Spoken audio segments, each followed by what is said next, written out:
You're listening to Documented, the radio show where we bring you the latest in immigration news. I'm your host, Fisayo Okare, and in today's episode, we have an important investigation from Documented about how Chinese immigrants in New York City's Chinatowns have been caught in the political crossfires between the US and China and are being targeted by both the Chinese Communist Party and US agencies such as the FBI and NYPD for their political activity.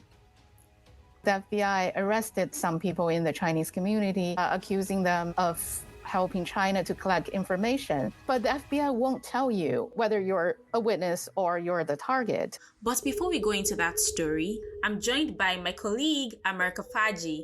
Amer, please go ahead and give us the news updates from this week's immigration news. Thank you, Fisayo. President Biden's team gave the Federal Emergency Management Agency, otherwise known as FEMA, the green light to release nearly $107 million in aid for migrants in New York City. This decision came after Mayor Adams' office finally submitted all the necessary paperwork last week following months of delays. The aid, which has sat untouched since Congress first allocated it last summer, is now authorized for distribution to the city. White House and City Hall officials have confirmed. The Adams administration, while providing the federal government with required budget documents, requested a waiver to relax a cap on how much money can be used on hotel costs. FEMA, which is responsible for managing this aid program, officially approved the waiver last Friday afternoon, which paves the way for the city to receive the full aid. Initially, only 10% of the aid allocated for the city could be used for housing migrants in hotels. However, FEMA agreed to increase this to 15% in response to the waiver request from the Adams administration.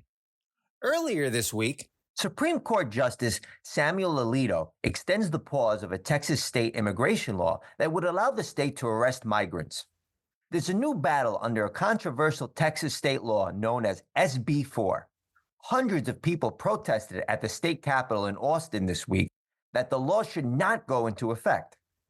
The law, SB 4, aims to give Texas state troopers, police, and law enforcement agencies the authority to arrest, jail, and prosecute migrants suspected of crossing the southern border into the U.S. without authorization. Back to you, Fisayo, for today's feature story. Thank you so much for the news briefing, Amer. Up next, our main story of today. In Manhattan's Chinatown, rumors about FBI informants are circulating, and cases of Chinese immigrants being targeted by scammers impersonating FBI agents are increasing.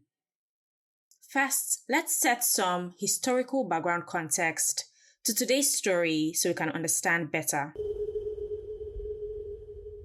New York City is among the cities with the biggest Chinese community in the US. There are 3 major Chinatowns in New York City: Manhattan, Flushing in Queens, and Sunset Park in Brooklyn.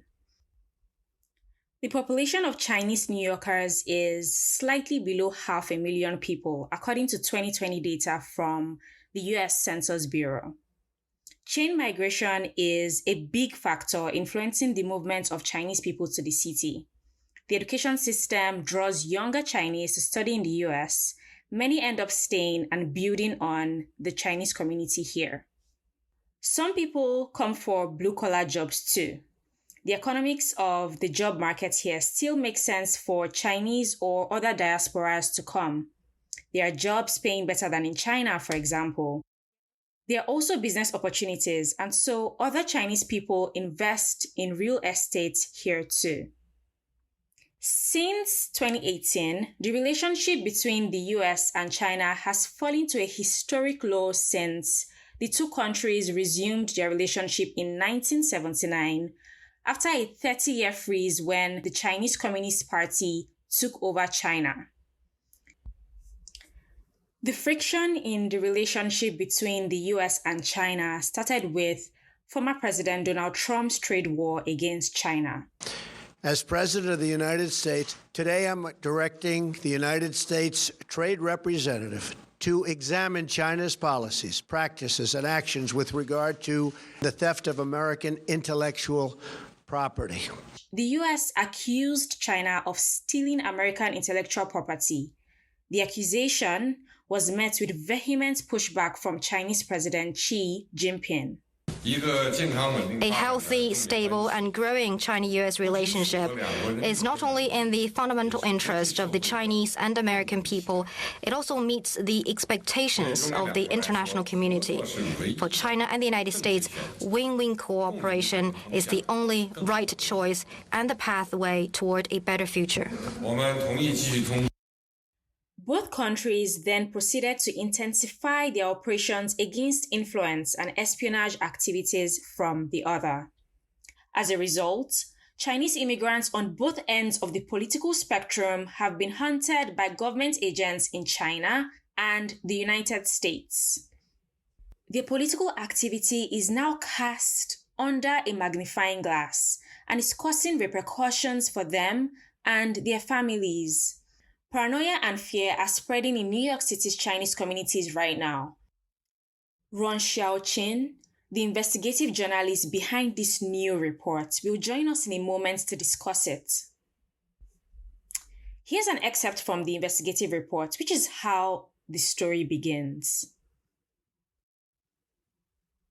When she's not serving customers at her store, Yibin Wan ruminates about how she came to cross paths with the FBI. What's your relationship with the Chinese consulate in New York? Why did you help the consulate? What did the consulate give you in return? Do you oppose Taiwan independence? Too nervous to take a look at the badges they flashed, Yibin did her best to answer their questions. But she began worrying they could be scammers after they left. Now, I know they are real FBI agents, Yibin Wang said. Rong, the writer of this investigation, is a New York-based journalist and an Isaac Rauch Fellow for Documented. She writes for various English and Chinese language publications. Her articles have appeared in Foreign Policy, The New York Times, among other media outlets. She joins us now. I just finished reading this story. I'd asked us to move our interview an hour further because I really wanted to finish reading it before speaking to you. It's amazing. It's a very, very in-depth investigative story. The character that begins your story, Yibin Wang, her experience really brings us into the story in a very intriguing way. And my first question is, how did you find Yibin the lead character of your story? She is quite active in the Chinese community. She has her own organization and she hosts some community events. So a lot of people in the community know her. So when the three people from the FBI visited her in January last year, she actually told some people, and she actually went to the local New York police precinct afterwards, accompanied by some other community people, because she thought those three agents might be scammers. But the police precinct didn't take the case because she didn't really lose any material things. But then she talked to some Chinese papers about that experience. So there were some stories about that visiting and her reporting to the police precinct. So that's how did I learn the first encounter. But of course, there was no detail like what really happened. It was only like she suspects some scammers were targeting her. So I just went to her shop and talked to her. That's how did I learn more about her story. That's interesting. And so Yibin is one of many Chinese nationals outside China who are against Taiwan independence. And as you mentioned in your report, this isn't unusual at all. Like for many people that are born in China, and as such, so they support the Communist Party, as you highlighted in your report. Like Yibin, a dozen or so other Chinese community leaders have been approached by the FBI in the past year. Can you tell us more about how and why Chinese community leaders are being approached by the FBI? The FBI when they came to talk to you, there normally were a few reasons. One, they probably are taking you as a witness for some case that they have been investigating, or they're trying to turn you into an informant to get information from you, or you're their target of their investigation. But the FBI won't tell you. When they come to you, they won't tell you whether you're a witness or you're the target. So in the past few years, there were a few cases where the FBI arrested some people in the Chinese community, accusing them of helping China to collect information. So we don't know whether these community leaders who were interviewed by the FBI but not arrested, whether they are witnesses in any of these cases, or there are any other group where the FBI wanted to approach. And about this, a dozen community leaders who were interviewed by the FBI won't give us this information. They declined to provide any details. But I did hear, not only from Yibing, but I also heard the same from some other community leaders who said, yeah, they basically put the figure as about 10 to 12 or something like that. Wow, okay. And so on one hand, some Chinese community leaders who are in support of China's Communist Party are being approached by the FBI. And on the other hand, Chinese dissidents living in the US who have been calling attention to China's human rights abuses are being approached by Chinese residents in the US who are under control of the Chinese Communist Party. And as you mentioned in your report as well, human rights organizations say China's repression of overseas dissidents has only been growing in recent years. Can you highlight instances where dissidents have been approached and what you understand by why this is happening? I think a typical example is the George Washington University, when students formed that independent student unions. Some students who were suspected of getting involved in that union, what I heard is their families in China were approached by the police. So the person I quoted in the story, he's not the only one. There were others, but he probably is the only one who would like to talk about this on the record. The reason why this happened, I think this particular incident, this organization called attention of police or national security people in China was because of their manifesto. In their manifesto, they claimed that the CCP is not their legal representative. And then afterwards, some overseas media outlets, these are mainly Chinese media outlets, saying that this is the first gunshot against totalitarian control of the CCP in China, first overseas gunshot. So that probably, it sounds very serious to the national security people in China. The first overseas gunshot, I don't think I quite get that rightly, like an actual gunshot. No, it's actually it's a I guess metaphor, yeah, meaning like the first group of people who stood up and announced that they're against the CCP. Okay, and so that's the first group of people. So that's the students' organization in Georgetown University in Washington D.C. That are like publicly saying that they are against the CCP. Yeah, they put that in their manifesto, which they posted on social media. But this organization, as far as I know, is not very active afterwards. They just posted that manifesto, and then maybe because of the crackdown in China, the interrogations with their family members, these students were quite scared. So they kind of like ceased all activities. And so Jin John, the students in Georgetown University, who you quoted in the story, are they part of the organization, or they just said something about it on their social media and then they were targeted, as well as their family back in China? Jinrui Zhang, he told me that he was not involved, But he is a pro-democracy person, and he has talked about China's measures during COVID. He's against the strict measures, and he has been talking about democracy. China should improve or should get democracy or offer democracy to its people. He did talk about that publicly before, but he said he was not involved in this student union at all. But he suspects some students reported him because of his political stance, and they suspected that he were part of this organization, so they reported him. Wow.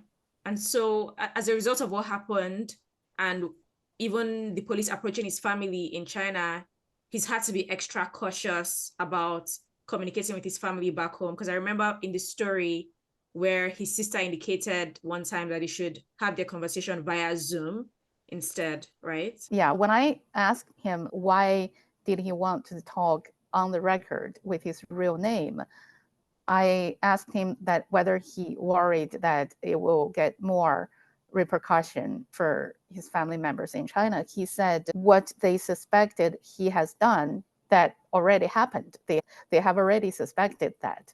So he had nothing else that's in secret that they would like to get out of him or his family members. There's also another character in your story, Anwan, whose experience is also particularly intriguing and sad, I must say. So Anwan is an officer with the New York Police Department who was fired in January. When I read his experience in your reports, it was particularly disturbing. Can you tell us briefly about his story and how you found out about it? What was it like speaking to him for your investigative report, and what's Anwan's case or experience represents in your investigative report? Anwan's story, since he was arrested, that arresting itself, and then afterwards when his charges were dropped, those were all covered by the mainstream media. I think no media outlet so far dived into the detail of what really happened. That's what our story provide. Also, I think so far there has been no other media outlet reported that he has got fired. By talking to him, I feel like he represents a group of the people who believe in freedom of speech, believe in equality in this country, and then who also see their dreams and their beliefs smashed by their own experience. And I mean, this is not unusual because a lot of immigrants come to the US with an image of a perfect country in their mind. And their understanding of freedom of speech often means they can say whatever they like, no matter whether their beliefs are aligned with some unpopular beliefs or even aligned with an adverse kind of nation's government or something. But then when you think about this, whether you're really able to express the politically unpopular beliefs in this country, that's not, I think the answer is not firm. It depends on the environment and it depends on the historical times.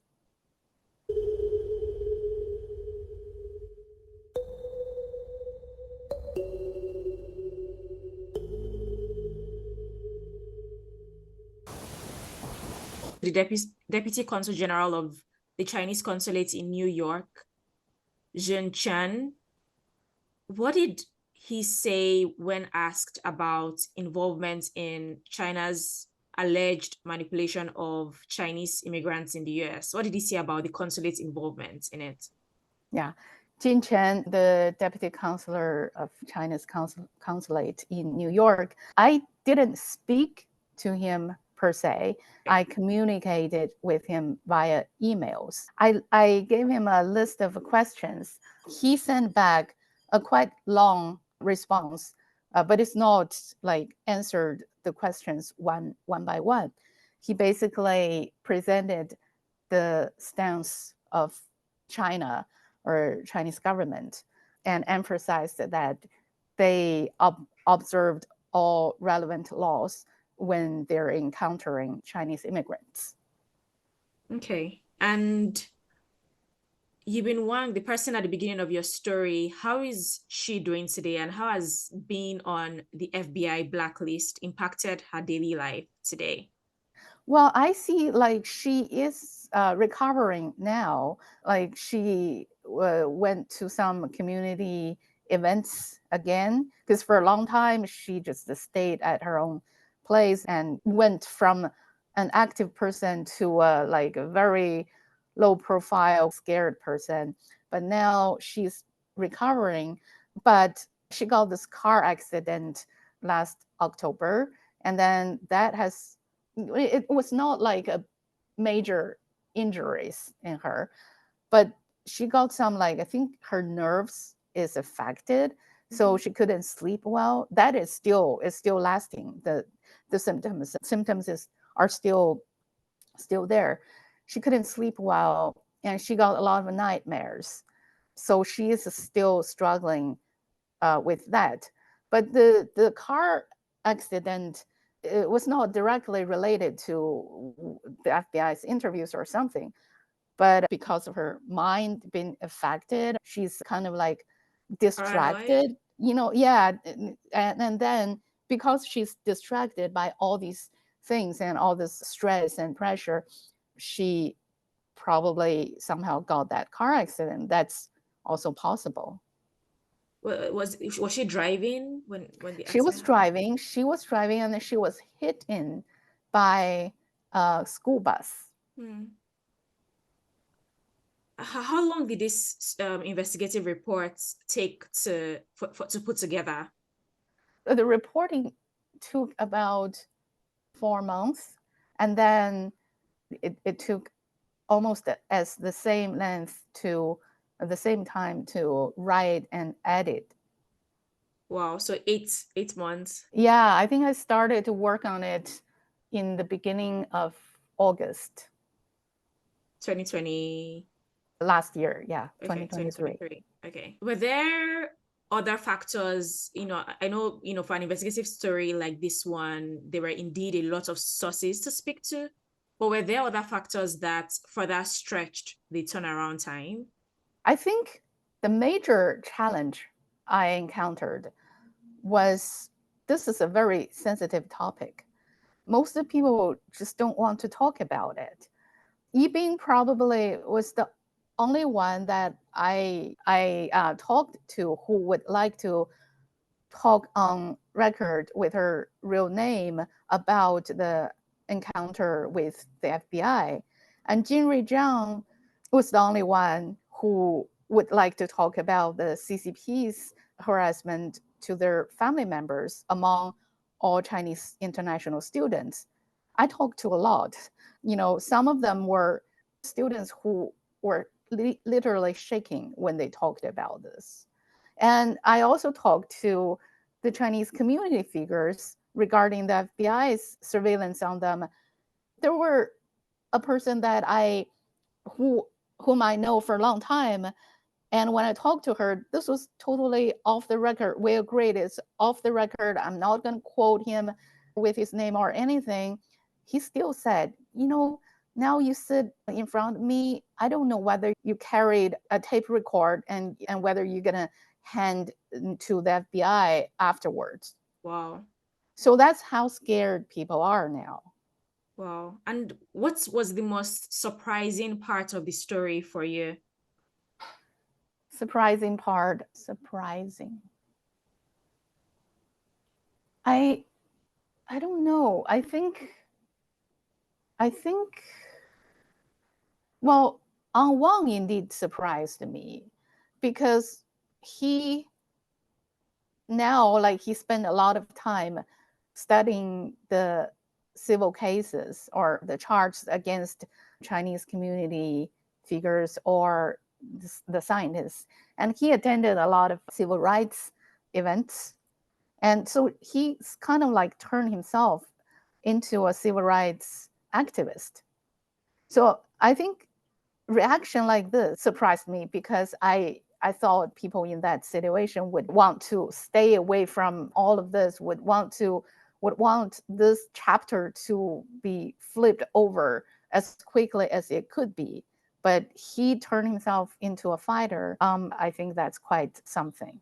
That's very interesting. Yeah, that's also something I would have expected to result from his interaction with the FBI. What he experienced with the FBI coming to his home and handcuffing him in front of his wife and 2-year-old daughter at his home on Long Island was also, I think, the most surprising part of the story for me, because it was a very, very intense experience. That is true. I guess I didn't put that out as a surprise. Is because that I actually asked him about that. Why did they do such a big show in front of your house, right? And he explained that was a time when, I think that was during the election or something. He was kind of like saying they were asked to make this show, to make it eye catcher for the media, because they wanted the public to see that they are catching a bad guy or a suspected spy for China. That's crazy.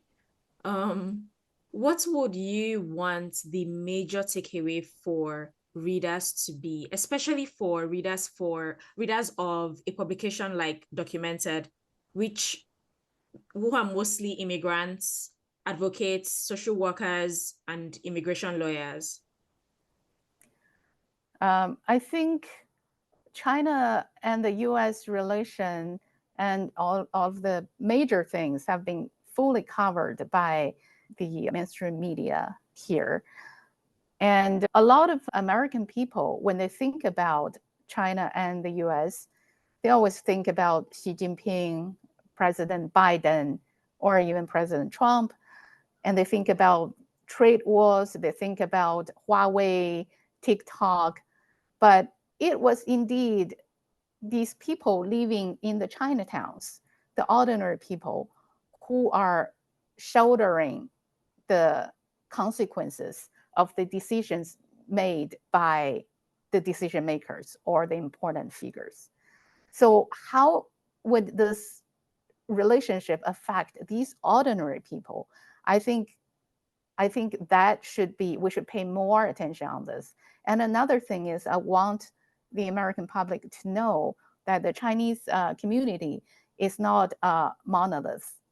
You see, like in this story, people are on different sides of political spectrum. And some support the CCP, or some feel a strong connection with China, but others are pushing democracy in China.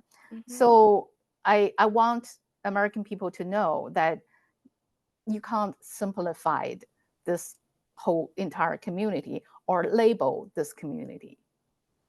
That's very, very, very important points. Thank you so much. Thank you so much, Rong, for speaking with me and for highlighting all the answers that you gave to all the questions that I asked. Is there anything that I didn't ask you about that you'd want to highlight further, or are we good?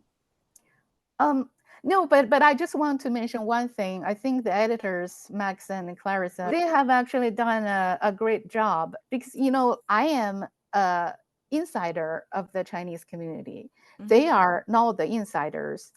And so when I write about the story, there are some things that I just assume everybody should understand. Some points I made because my insider knowledge. So I thought everybody should understand.